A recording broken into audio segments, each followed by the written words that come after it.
ugu horreyn waxaan dhammaanteen inoogu hambalyeynaya gaarna idinku sii hambalyeynaya inaynu maanta u fadhino xafladda daahfurka dhaqangalkii sharciga saxaafadda ee Soomaaliyeed 2017 ayaan xasuustaa taariikhda hore ee laga shaqeeyay iyo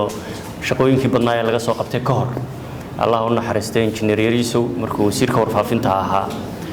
sharcigani wuxuu ahaa shuruucdii ugu waaweynaayo golaha wasiirada oo ka shaqeynayay ee hor yimid ee dib u eegis iyo saxitaan lagu sameynayay waxaanu ka yimid tabashooyinka qodobo asaasi ah oo ay bahda saxaafaddu dareen ka qabtay inaynu ka wada shaqeyno la tashiyaynu sameynay shirar baynu ka galnay ama ha noqoto guddi hoosaadka golaha ay khusayso ama ha noqoto bahda saxaafadda iyo guddiyada loo saaray marka maanta waxaan dib u eegistii iyo saxitaankii la sameeyay kadib aan taaganahay golayaashii inuu maray madaxweynuhu saxeexay dhaqangelin yahay haddii sharcigii oo aasaaskii ah aynu haysano maxaa inala gudboon ayaa tuu muhiimsan ay maanta tahay dhaqan ahaan haddaan Soomaali nahay islaam ahaan haddaan dad muslimiin nahay iyo sharci ahaan haddii qaanuunkii in kala hagaayay uu yaalo waa marka koowaad sheekhi aayadaha quraanka inoo akhriyay ayaa ka hadlay waajibka qofka muslimka ah saaran aayado quraan inoo akhriyay inoo fasiray ahadiis inoo akhriyay qulu qawlan sadida hadal wanaagsan hadiya jarbaha waxa mardo qofka markuu ay tiisa gaadho la isku qabanaya waxa weeyaan waxa labada carab labada ilood afka iyo meelihii kale oo xadiisku sidoo sheegayo lagu ciqaabi doono marka qof walba mas'uuliyad baa saaran dad islaam ah nahay مسؤولية الإسلام نمو صارن هرتا كحسابتا كلكم مسؤول وكلكم مسؤول عن رعيتي مركات شقة الصحف نمو قدريسو وحد كأكتا بريتم حال إله اللي هرتقي دون تعالون عندنا أبو حنين عندنا أبان أبو كلاهين وحكرا هدي ور أي مغلان عيال كلا تشتورنا يسوي باهيانو تدك يعني وحيابها الله ينقلنا دردارة أداء الجيل وربي مغلي ويباهيين سيفت الله وضع أفلوية صحافة دول الشيء جايو انتهى اللي بتجي سنيسا أي عدي أي قصة بسنة دو سنيسا أما قف هالنقطة أما قيس هالنقطة أو حيابك بعاجن إن أتكور بحصات كور أنتو يعني أي جهة مركا المهنة ديننا صحف النمو جذر إنسان ننا هاي ضد إسلام ما إنك أي نقوة هاي إنه بريم حد هرتجي دون تا إلهي إن شقاء قبضتي وظروف تاعت كل شقين إنسان أدوكتهين صحافة القالب بدن لقى مسمى نولن لقى مسمى ظروف تاعت ولبا حالة عن كتشرنو أوكتهين ونفتهر النمو صومالها نفتهر النمو دي حتى إفكير نفتهر كنت هاي ظروف على كنور آخرنا حسابي كاتم بيسو لبدي بينانكو خساري إفكينا سمعة وناك iyo inaad isku koriso waxa wanaagsan sheegto dalkaaga ku dhisto wanaaga u hormarto aakhirana aad ilaahay ka baxsato xagga wanaagsan uga fakato maaragtay xisaabtan ka qof walba ka horeey marka inta sheekhna meeyi laakiin culimadu intay ka hadlayso inta badan waa inahan soo laha maxaad saaxiibada ama walaalaha ka xasuusin lahayd mid labaad waxa weeyaan xagga dhaqankeena Soomaaliyeed waxyaabo ka tag leh ayaa hadiyo jiri jiray waxyaabo milgaha iyo sharafta qofka uu ku sheegan yahayna waa jiri oo loo oran jiray hebel baa gole ka hadlay ama war soo tabiyay ama galiyay ama maahmaahay dabadeedna magac iyo sumcad iyo wanaag oo dhinaca wanaagsan ee bulshada wada jirkeeda nabadeeda walaaltinimadeeda amnigeeda ku caanahay oo ku magac yeeshay kula halwaxay midna waxa laga yaabaa dhinaca kale ee qaloocan waa seeftii labada af lahayd inuu lahaa أبوك الصومالي وكيل ورمان لو إحسان لجمع تجو إيه هداد فلي مرة قال سيد محمد عبد الله حسن أيها قبل قال له هداد حتى إيه مارك هتلحتجي ويبري كمالي وحلقي أبا إذا كنت لحتجي سيد سحيب كذا كوباد أتحي مركا وحلك له هذه يشير مركا مارك تقول تبينيسو أرينك هاد ليسو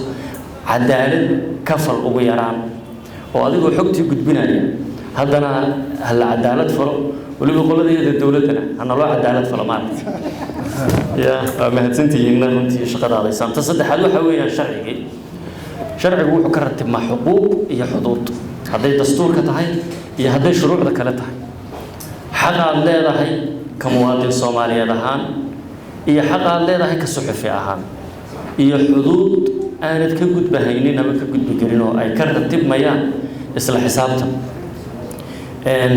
xuquuqda muwaadin kastoo Soomaaliyeed waa leeyahay waajibna waa saaran yahay dalkiisa ka saaran yahay xuduudiina waxa kamid ah shaqada aad gudanayso maxaa ka ratibmaya haddii khalad ka dhaco anigu runtii sharci yaqaan ahaan iyo qof ahaan ra'yiyan ma fahmi karo sababta qof suxufi ah xeer ciqaabeed loogu ogaayo waxa ay tahay waayo ciqaabta iyo mihnada suxufinimo ee qofka suxufiga waa kala caagan yihiin in sharci ciqaabeed la mariyo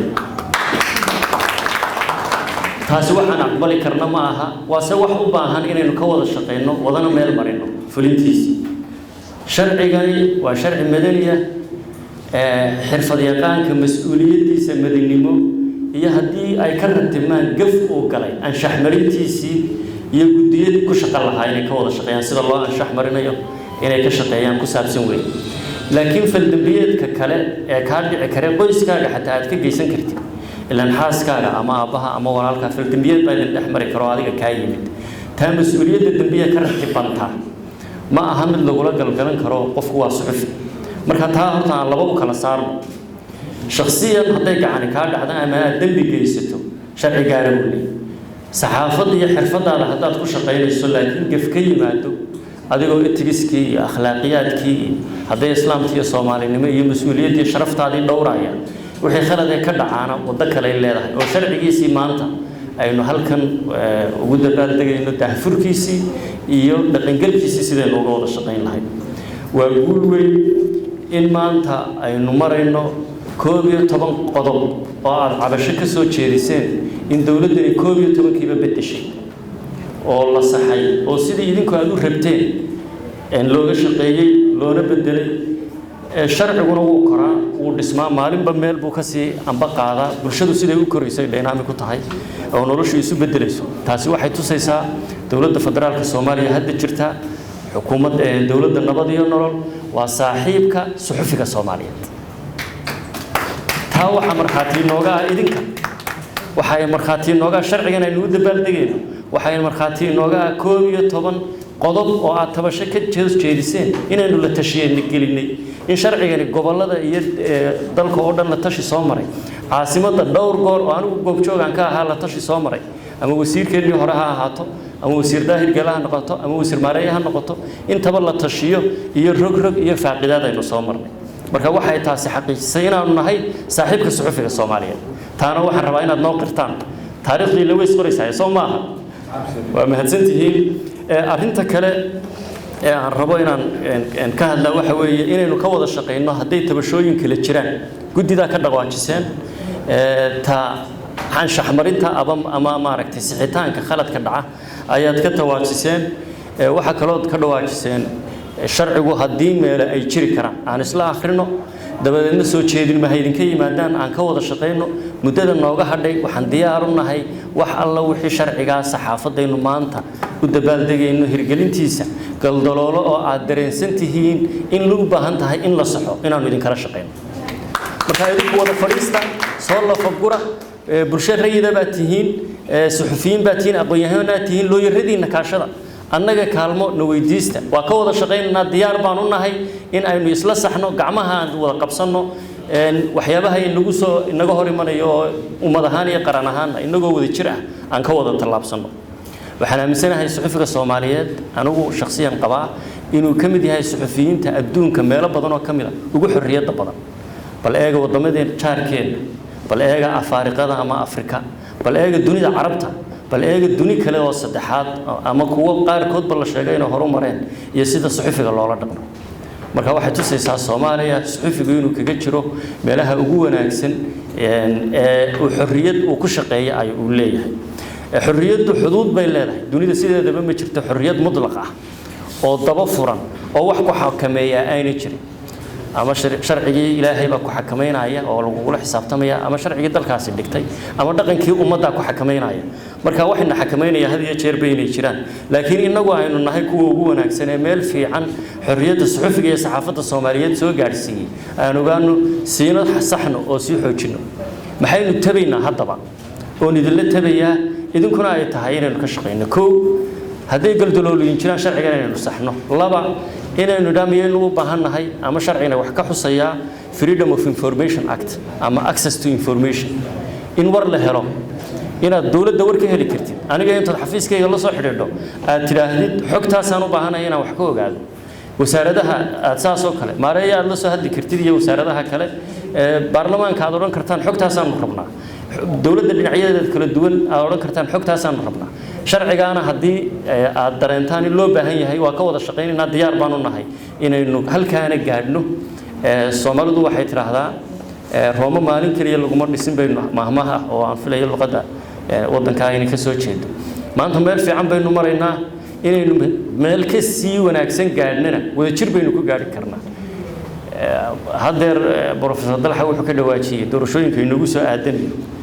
imankana aynu idinka laga yaabaa maanta had iyo jeer ha eegin cidda maanta fadhideen wax idinka diidan idinka qudhiino halka uu maareeyo fadhiyo bari inaad fadhiisataan ama aan anigu fadhiyo ama xildhibaanada ama dawladda qaybaheeda kale marka dawladana u tura oo la shaqeeya barina inaad tacab gashataan ka shaqeeya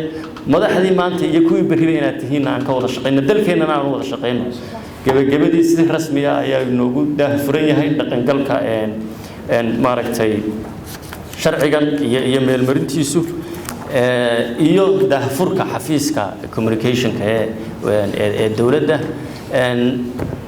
xafiiska xiraalinta dawladdu waxay u sameysay dambiyadii dhacay ee hore in laga shaqeeyo la baaro oo loo ogaado xiraalintu oo xiraaliye gaari ururiyo 15 sanadood ee u dambeeyay maxaa dhacay xadgudubka dhacay muxuu yahay sida waxbaynu ka baran karnaa oo garan taariikhdu galaya idinka ku dhiino suxufiyiintiina saaxiibadiina ama walaalihiina sidii loola dhaqmay si wax looga barto bari ka maalina looga eexdo taana aan ka wada shaqeyno waxaan qabaa sida aad uga guuleysan kartaan cid walba waa in ummadana dhaxaad u ahaataan sida dawladdu saaxiibkiisii koowaad ay u tihiin aad noqotaan saaxiibka dawladda saxaafaddu waa awoodda afraad waxaan qabaa inay tahay awoodda koowaad ee dawladnimada iyo qaran dhiska Soomaaliyeed waa mahadsantihiin. Assalaamu calaykum warahmatullahi